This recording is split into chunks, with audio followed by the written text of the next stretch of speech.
The use of video and audio in our world is rapidly growing to help us share information in more tangible ways, just like this podcast. This type of production is vital for our students to learn so they can effectively communicate their ideas. While the audio from this episode has never been heard before on this podcast, this presentation is from an online summit I did in the past at one of the Wonder Workshop International STEAM Summits. I'll be sharing with you 5 different ways that you can integrate video and audio production into your classroom and some examples of lessons you can try. Welcome to the Elementary STEM Coach Podcast, a show that'll help you with lesson ideas, systems, and actionable tips to apply to your classroom. I am your host, Naomi Meredith, a former classroom teacher turned current STEM teacher and coach. With over a decade of experience teaching and a master's degree in STEM leadership, I am here to coach you throughout the year to help you gain back more time to create innovative experiences for your students. Grab your earbuds and let's get started. Hey everyone, thank you so much for coming to my session today. And we will be talking all about video and audio production in the STEM space. There definitely is a place for this in the classroom. And no matter what grade level you teach, you can definitely level this up, level this down, and make it work best for you.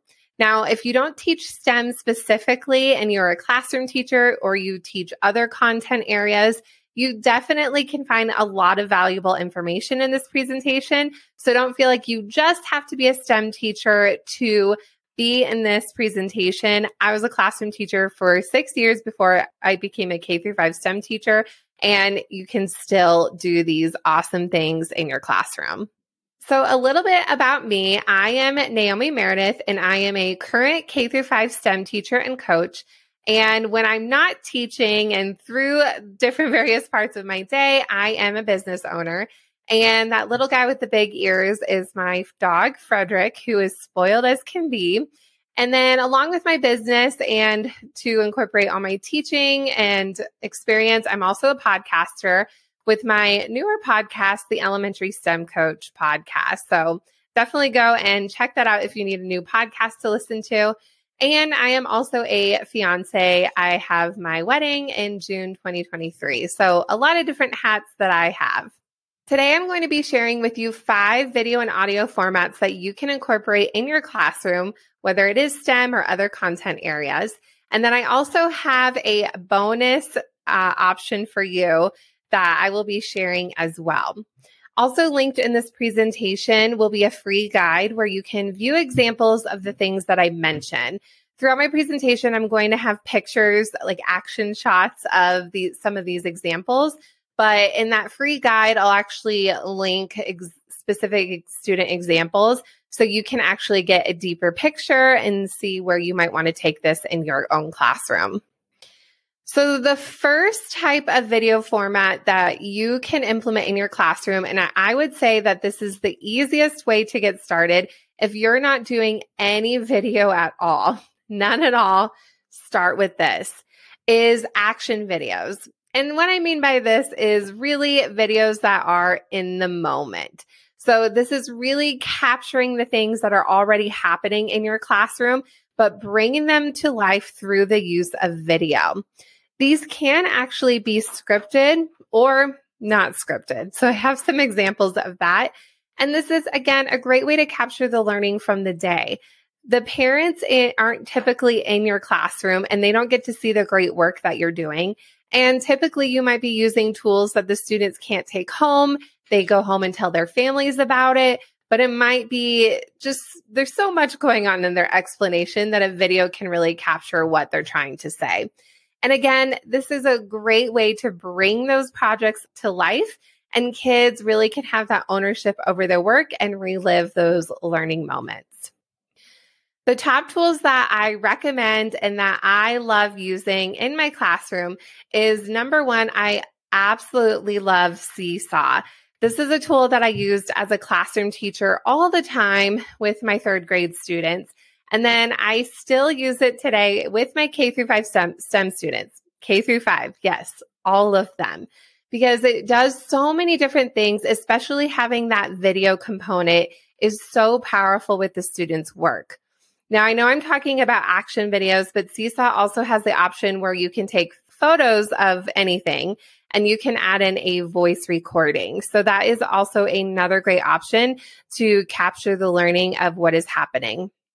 Another very comparable tool, and this also depends on the licenses that your school has or the direction they want you to go, is Flipgrid. Very similar, but this is mainly video-based anyway.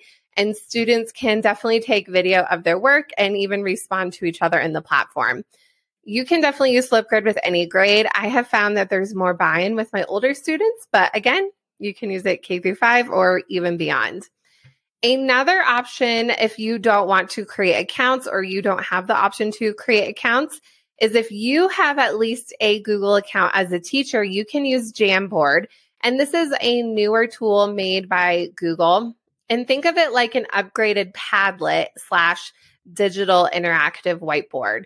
So you can have unlimited boards, and there's different ways for students to respond. They don't have to log into an account. So you could create a share code or a QR code for students to access your board.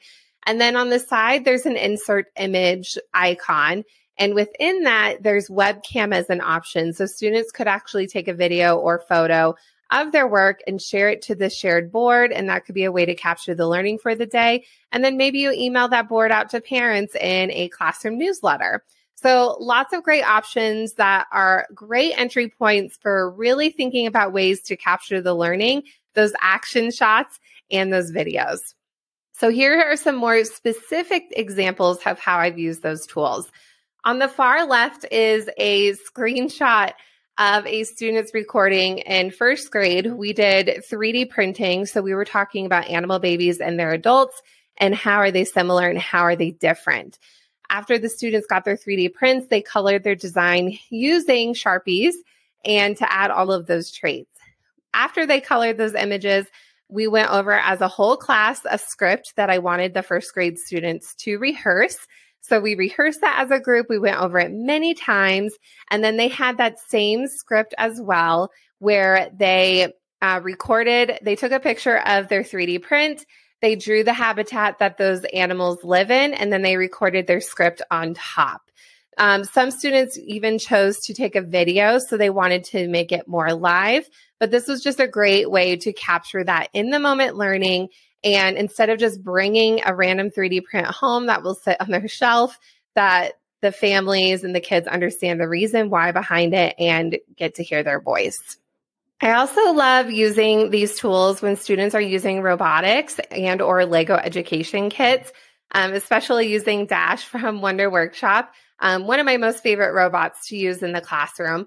But we know students can't take these home, so giving them the opportunity to film their work and show it in action is a great way to share the coding at home and students can explain what is going on and show how their coding worked. On the far right is something that I recently did with my second graders, and they created with our Makerspace materials an invention to help with water erosion. On the last day, students took their inventions outside in a big cup of water with them. And once they got their invention set up out in the dirt, they were able to pour the water and see how it was able to slow down the erosion. I didn't want students getting water or dirt all over the iPad. So I actually ended up taking a after photo and a video of it in action. And I ended up adding it to their Seesaw for them. And they took the before picture in class before we went outside. So that's also an option too. If you have limited devices, you could use a tablet. If you have one tablet in your classroom, that's all you need. Or if you feel comfortable using your phone, that's a great way to upload things. And the kids were so proud of their inventions. And since it did get dirty and wet, we didn't actually end up keeping them. They went in the trash outside. So again, another great way to capture the learning where it doesn't always have to physically come home. Another way that I love to use video in the classroom is actually a very old filming technique, but it's still very relevant today. And that is stop motion animation. I could do a whole presentation about stop motion animation, and I have in the past because I love using this type of resource in the classroom. Basically, if you don't know what it is, it's tons and tons of pictures with very, very tiny movements. So think of Gumby A Year Without a Santa Claus. Those are stop motion animation videos. Fun fact, the Lego Movie is not a stop motion animation. It is made to look like one. So they made it kind of glitchy on purpose. So fun fact of the day. It really actually has very minimal supplies and tech. You can just do this with a tablet or a webcam. And with my students, I often just use paper as the prop. So I have a couple examples of that because I know that can be hard having a bunch of clay, having a bunch of small figurines. I actually use paper and it works just as well. The cool thing about this tool is that more happens in front of the camera instead of behind it. So what I mean by that is students are really collaborating and problem solving and thinking about how they can get their objects to move in a way that is fluid and isn't choppy. And all they're doing behind the camera is clicking the shutter button and taking pictures. So it's really about the movements. The stop motion part is very, very simple. It's more about the planning and how to get their props to move. Some of my favorite tools when it comes to stop motion is on the far left is a app called Stop Motion Studio. There is a free one. If you don't have a budget, go with a free one. It's great. It does everything you need to do. If you have a little bit of wiggle room, feel free to upgrade. It has a little bit more of editing options and some templates, but it isn't necessary. The free one does well. I happen to have the paid one. That was just something already on our tablets. We use it, but you don't need it. If you have laptops or Chromebooks and you don't have a back-facing camera, it just depends on your devices. The Hue document camera is a very affordable option that, again, you can use as a document camera, but it basically is a webcam. So it has that bendy arm, which really makes it great for stop motion animation. And they do have additional software if you want to add that on as well. Maybe you have a computer lab and you could download the software on there. That could definitely be an option for you. This one on the far right, I haven't played around with personally, but I'm definitely going to try it this fall. And this is a web-based stop motion animation software. So it looks like kids sign up with their Google account or email. So you could think about that. It doesn't look like it's a Chrome extension, but if you don't have tablets, this could be another good option as well. Maybe you have the Hue document camera and then you want to use this software.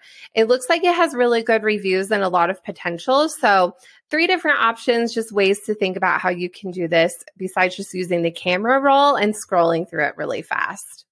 Here's some ways in my classroom that I have done stop motion animation.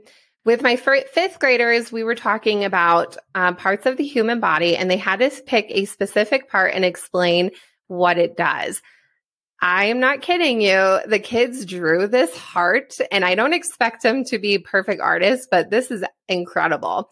I will link this in that free guide because the way that they did this was amazing. Now, it's cool with stop motion because you can add in other elements such as audio. You can add in more sound effects. Depending on the time that you have. So there's even more potential when it comes to the video editing skills. For this one, we just didn't have time, but they added in words and it definitely explains what the human heart does. In the middle, a great way I love to get started is students pick a favorite fairy tale or fable, and they create a stop motion about that using paper, props, whatever. And then we play the videos and then we have to guess what the story is. So we try to pick things that most kids know. And this is a great introduction because then they learn how to do stop motion in the moment, but they're also applying it to literacy and story retell. With my 3rd graders, I have them take on the role as a paleontologist, and they research about different fossils and the stories that they tell. And they have to use their inferencing skills to actually write a story about the fossil that they learned about and then put it in the form of stop motion. Again, I use paper as my prop. You can even have kids pick out some pictures, put it on a page and have you print it, especially if it's things like fossils or the human heart. Apparently that group didn't need me printing it. But that's also a good way too. If you want to save some time, you could have some props pre-printed, or students can do an image search and create that for you. Another great way to add in that audio option, and video is an option too, is podcasting. It's so interesting because some kids know about podcasting and some don't. And you probably hear it in your classroom, when I grow up, I want to be a YouTuber. Totally fine. I wanted to be on camera too as a kid, but my YouTube was, I wanted to be on the Barney show. Selena Gomez did, but I didn't. So anyway, some kind of know about podcasting, and podcasting is getting as big as YouTube. So it is typically audio only, but there is such a big growth with video podcasting. So that can be an option, but it doesn't have to be. And it is really good for the kids who are camera shy. It's been super interesting doing podcasting with my students because the kids who have a hard time just being on camera are excellent at podcasting, and they feel very successful and they start creating their own at home. So it's a really great thing to start using in your classroom. Some of my favorite tools for this, you're going to see these tools a couple times because they can do a lot of things. WeVideo is an excellent option. You can record audio, add their music transitions that are already there, and there's the multiple layers or tracks that students can edit. So it can make it a little more advanced, but they've also had some recent updates where it's more visual. If you haven't done any video or audio editing at all with students and you have the option to use WeVideo, I definitely would go that route over iMovie because it is more made for kids, but iMovie is a great option too. I do like it as well. The difference between WeVideo and iMovie is that WeVideo is actually web-based. You can get the app for it, but it will connect to the internet so you can actually see all of your stuff you do on the tablet and on the computer. So that's really great too, because it makes it more collaborative and kids can work on things at home if they would like, and they're not tied to one voice. But with iMovie, you are tied to that one device. So that can be very limiting. And iMovie doesn't always have the stock music or photos as well that WeVideo offers. Screencastify also has the option of class accounts now, and you can create assignments a lot like Google Classroom. And any video you can create, you can actually export the audio. They have very simple editing tools, so not as robust as WeVideo and iMovie, but that's another option if you're looking for different tools. A way that I've done podcasting is specifically, it's hard to actually capture taking pictures of podcasting. But I had my fifth graders, we were learning about light pollution, and they didn't know anything about it, which was perfect because they had to do some research about it. They did some research in a group about light pollution using the resources that I provided, and then they created a script using a template, and from there they created their podcast. Now you can see in this picture that there is a big fabric IKEA box laying on its side, and there's two devices. They hadn't quite set up everything, but you're going to be able to get a picture of that. Inside of the box is the script. So students will put the script and the microphone inside of the box because it'll help drown out the noise. I try to spread out students as far away as possible, put them in the hallway if it's a quiet time of day, in the library. I really try to spread them out, and having a microphone is great if you can get it. Some students have microphones built into their headphones in their classrooms. Some might even have gaming headphones that they can ask to bring in. You might even have some microphones in your classroom. So definitely check out those ways. It's not necessary, but it does make a huge difference, especially the whole point is audio. And then on the outside there's a student. So it's great when they're collaborating. The other device has the actual recording software. So the microphone's hooked up to the device outside of the cube, but they actually place the microphone inside of the cube. So someone is on the outside, and they can always pause and switch spots, but someone's on the outside making sure that the technology is working and everything is good to go. I will say about podcasting, even based on experience, is the prep before and after a podcast actually takes longer than the actual recording. And students are very surprised by that. Even when they do other videos, there's more work before and after than the actual being the star of the show. So this is a great lesson as well. Along with that, just basic video editing skills is just an excellent skill for kids to have in their back pocket. I have definitely even found that as a teacher, self-teaching myself how to video edit has been quite an asset for all sorts of things. It's great for students to add in multimedia. So whether it is those audio things, they can layer in pictures, they can layer in videos. It's just a great overall skill to have. It can be very, very simple based on the tool that you use or the project, and it can be very, very complex. So there's a lot of room for differentiation. Again, you'll see two of my favorite tools again. I love WeVideo and iMovie. So those are the top two that we think of when it comes to adding music, audio, all those transitions. Another one that is a simple one that I have played around with that has actually been really fun, and it's free for teachers and you could set up a classroom, is Canva.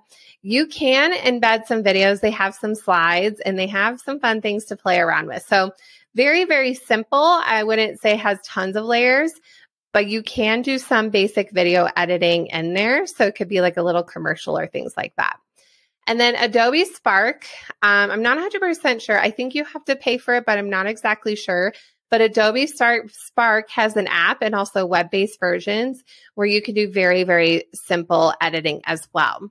I actually used Adobe Spark with my fourth graders.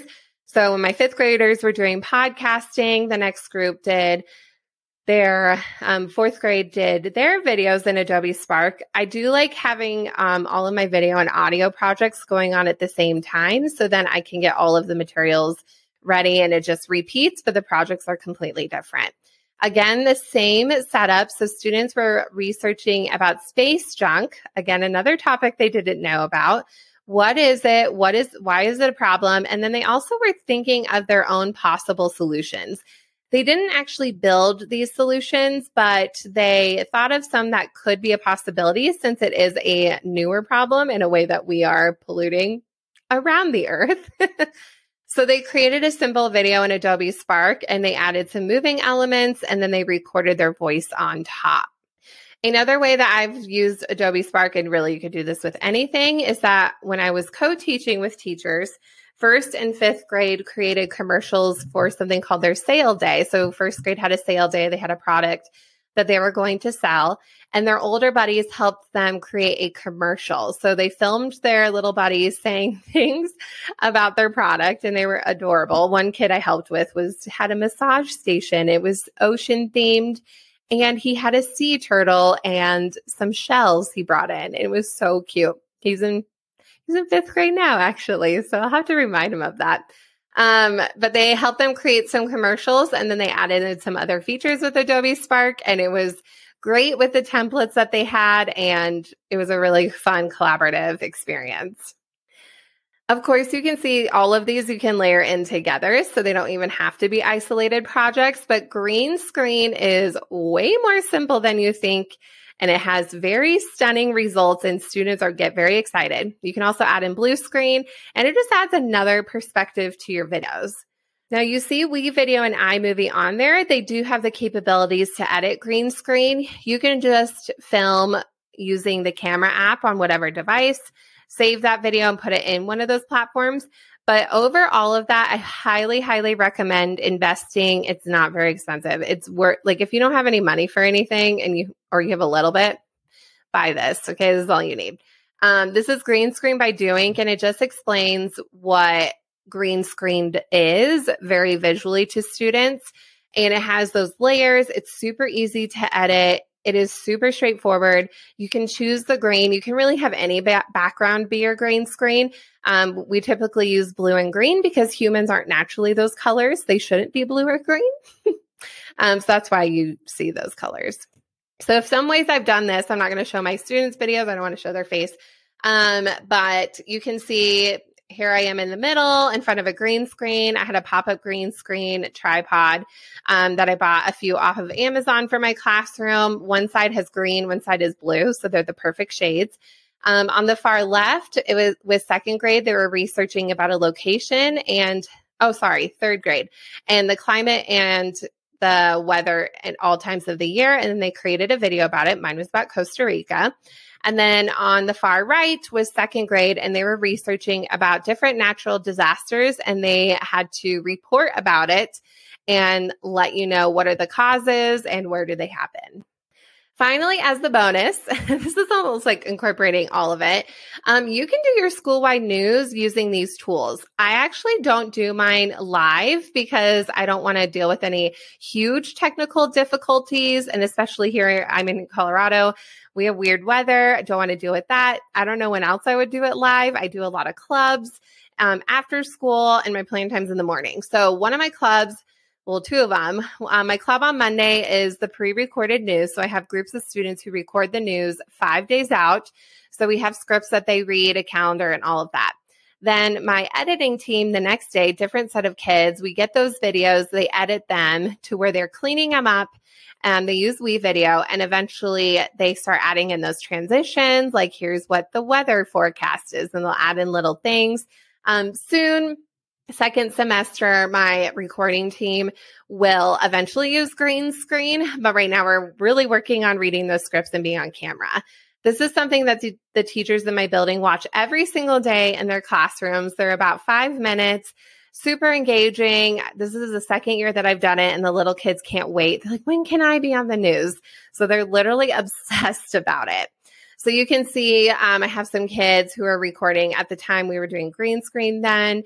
Then it goes to my editing team. On one screen, we have the script up. So I share the scripts with all of my news team. And then on the other computer is WeVideo. And then they have a headphone splitter in their partnership, and they're able to hear what's happening on the video. But then they use the script so they know what is supposed to be said and if it's being said in the right order. Then I'll also add in some fun special features. One that I'm doing right now is called Crosswalk Questions with Miss Meredith. So when I'm at crosswalk duty and there's no cars around, I have a question of the day and I will film kids with their answers. And then I'll randomly put these videos in. And it's just a great way to incorporate some fun things. We also have a joke box in our library. So students will submit their jokes and they think they're very funny, but they're totally dad jokes. And we always have a joke of the day. That's always part of the script that they'll read a joke from there. As a recap, here are the 5 plus the bonus video and audio formats that we talked about in this presentation. We have the action videos, stop motion animation, podcasting, video editing, green screen, and the ultimate one, the bonus school-wide news. I will again have that free guide for you in this presentation so you can see some video examples of these in action to get a more clear picture of how this works, some links to some resources so that you can try at least one of these in your classroom, whether it's STEM or something else. Thank you so much again for coming to my session. You made it this far. And if you would like to connect with me further, here's all my information. You can definitely find me by way of email at my website, naomimeredith.com. Again, check out my podcast, the Elementary STEM Coach Podcast. I currently have episodes twice a week. And some fun special guests have been popping up in my agenda. Someone you might know from Wonder Workshop. And then YouTube, definitely check me out. And then Instagram, I love being on Instagram at Naomi Meredith _. And then my TPT shop, Naomi Meredith.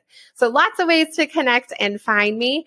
And I hope you found some good takeaways from this session. And I appreciate you being here, and definitely have a great rest of your semester. I'll talk to you later. This presentation has tons of visuals, and I bet you are dying to see all of the examples and handouts from this presentation. You can grab the video recording of this episode and the video slides I referenced throughout, student examples and bonuses for only $5. That's less than a fancy coffee drink. This will be linked in the show notes, and you can check it all out here at naomimeredith.com/PD replay. That's PD replay. Thank you so much for listening to today's episode of the Elementary STEM Coach Podcast. I would love to connect with you over on Instagram at Naomi Meredith _ or send me an email to elementarystemcoachpodcast@gmail.com. Also, make sure to check out my website, naomimeredith.com, to see all the show notes from today's episode and shop my K-5 STEM resources. Any questions you have, needs for resources, or ideas for episodes, get in touch. I'll talk to you soon.